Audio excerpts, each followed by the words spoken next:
pas menti. Je n'ai pas menti. Je n'ai pas menti. J'ai essayé de dire aux Français la vérité. Parce que je n'ai pas menti. N'ayant pas menti, je n'aime pas le mensonge. Je ne vous mentirai pas.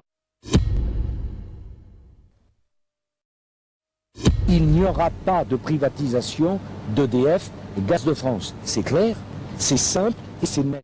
Il est en effet clair qu'EDF et Gaz de France doivent pouvoir lutter à armes égales avec leurs concurrents. Pour cela, nous devons les transformer d'établissements publics en sociétés anonymes. Je n'ai jamais été, Christine O'Crel, pour l'immigration zéro. Il faut déclarer comme objectif le quota zéro d'immigration. Sur les 15 pays de l'Union avant l'élargissement, il y en a 14 qui ont un ministère d'immigration, un seul qui n'en a pas, c'est nous. Parmi les 14, 6 n'ont aucun ministère ou secrétariat d'État spécifique. En fait, il y en a un seul qui a quelque chose qui se rapproche un peu de ce que M. Sarkozy propose. Étudiant en droit, Nicolas Sarkozy trouve des petits boulots, un épisode que ses amis politiques adorent mettre en avant. Tous les membres de Neuilly vont pas bosser chez le fleuriste le week-end ou chez le glacier pour se payer leurs études. Aujourd'hui, ce mythe de Nicolas travaillant pour payer ses études fait un peu sourire sa maman. Il vivait dans un hôtel particulier dans le 17e avec un grand-père chirurgien et une mère avocat. C'était tout de même pas l'horreur. Dans le cours le plus chic de Paris, c'était pas vraiment le drame, hein. Ma réponse est sans ambiguïté.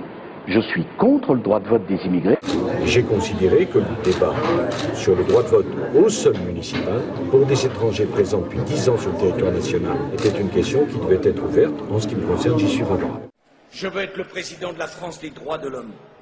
Je n'accepte pas le sort que l'on fait aux dissidents dans de nombreux pays. Je n'accepte pas la répression contre les journalistes que l'on assassine ou que l'on veut bâillonner. Le silence est complice. Je ne veux être complice. Al-Assad est accueilli en bas des marches. À travers le monde. François Fillon annonce un renfort de quelques centaines de soldats français. La gauche parle d'alignement sur les États-Unis. Souvenez-vous, pendant la campagne présidentielle, ce que disait le candidat Nicolas Sarkozy. Est-ce que vous pensez que les troupes françaises ont toujours leur place en Afghanistan ou il faut à terme envisager un départ? Les troupes françaises à cet endroit du monde ne me semblent pas décisives. Bon, les remboursements pour les lunettes et les prothèses, les Français ont un remboursement qui ne doit pas être supérieur à 30%. J'ai proposé qu'on porte les remboursements jusqu'à 50%. Le gouvernement souhaite confier aux mutuelles la totalité des remboursements des frais d'optique. Lunettes et lentilles ne seraient plus remboursées par l'assurance maladie. Les médicaments, justement. Je ne suis pas d'accord avec la franchise par boîte de médicaments parce que ça pénalise celui qui est très malade. Sur chaque recours au système de santé,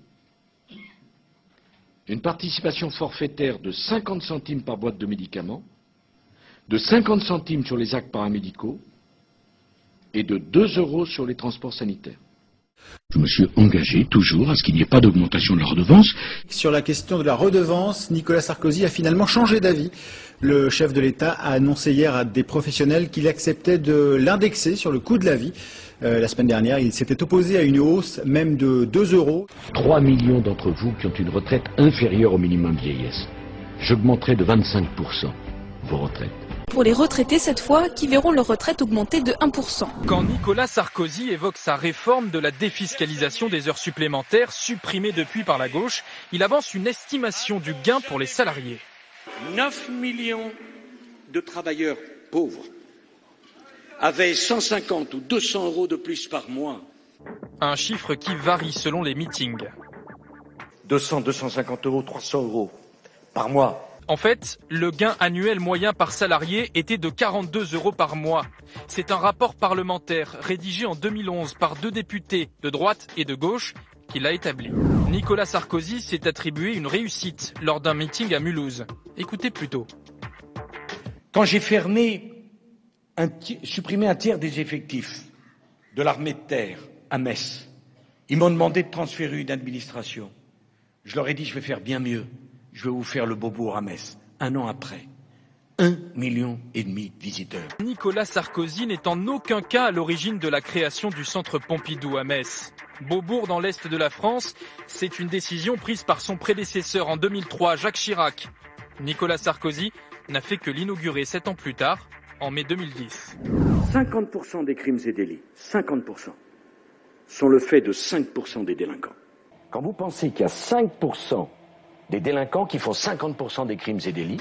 Le problème, c'est que selon l'Observatoire national de la délinquance, créé par Nicolas Sarkozy lui-même, aucune statistique ne vient confirmer cette affirmation. Je m'y engage. Je le dis aux Français. En 5 ans, on arrivera à 5% de chômeurs. Le taux de chômage a franchi la barre symbolique des 10%. Je ferai voter dès l'été 2007 une loi qui interdira la pratique détestable des golden parachutes parce que c'est contraire aux valeurs qui sont les miennes. Le scandale du parachute doré accordé à l'ancien PDG de Valeo, il devrait toucher plus de 3,2 millions d'euros. La croissance créera des emplois. Les emplois donneront du pouvoir d'achat. La France devrait éviter la récession, mais la croissance devrait être cependant quasi inexistante. On mettra du carburant dans la croissance française. Une croissance nulle au premier trimestre 2012, puis de 0,2% au deuxième.